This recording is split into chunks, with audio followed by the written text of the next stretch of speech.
റമദാനോടനുബന്ധിച്ച് UAEയിൽ അനധികൃതമായി പണം പിരിക്കുന്നവർക്ക് മുന്നറിയിപ്പുമായി അധികൃതർ. ഇത്തരക്കാർ 5 ലക്ഷം ദിർഹം വരെ പിഴ അടയ്ക്കേണ്ടതായി വരും. റമദാനിൽ ഭക്ഷണം വിതരണം ചെയ്യുന്ന റെസ്റ്റോറന്റുകൾ കൃത്യമായ നിബന്ധനകൾ പാലിക്കണമെന്നും അധികൃതർ വ്യക്തമാക്കി. റമദാനിൽ അനധികൃതമായി പണം പിരിക്കുന്നവർക്ക് 5 ലക്ഷം ദിർഹം വരെ പിഴയോ തടവോ ലഭിക്കുമെന്ന് UAE കമ്മ്യൂണിറ്റി ഡെവലപ്മെന്റ് മന്ത്രാലയം അറിയിച്ചു. റമദാനിൽ ഭക്ഷണപ്പെട്ടികൾ നേരിട്ട് സംഭാവന ചെയ്യാൻ റെസ്റ്റോറന്റുകളെ അനുവദിക്കില്ലെന്ന് മന്ത്രാലയത്തിലെ മുതിർന്ന ഉദ്യോഗസ്ഥർ വ്യക്തമാക്കി. UAEക്ക് പുറത്തുനിന്ന് സംഭാവനകൾ ശേഖരിക്കുകയോ സ്വീകരിക്കുകയോ ചെയ്യുന്ന ആർക്കും 2 ലക്ഷം ദിർഹം മുതൽ 5 ലക്ഷം ദിർഹം വരെയുള്ള പിഴയോ തടവോ ചുമത്തപ്പെടും. 2021 ഫെഡറൽ നിയമം നമ്പർ 3 കീഴിലാണ് ഈ നിയന്ത്രണങ്ങൾ ഉള്ളത്.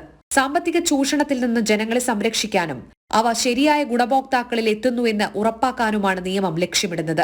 34 ചാരിറ്റബിൾ ഓർഗനൈസേഷനുകൾക്കും സർക്കാർ സ്ഥാപനങ്ങൾക്കുമാണ് റമദാൻ മാസത്തിൽ UAEയിൽ സംഭാവന സ്വീകരിക്കാനും ശേഖരിക്കാനും മന്ത്രാലയം അംഗീകാരം നൽകിയിട്ടുള്ളത്.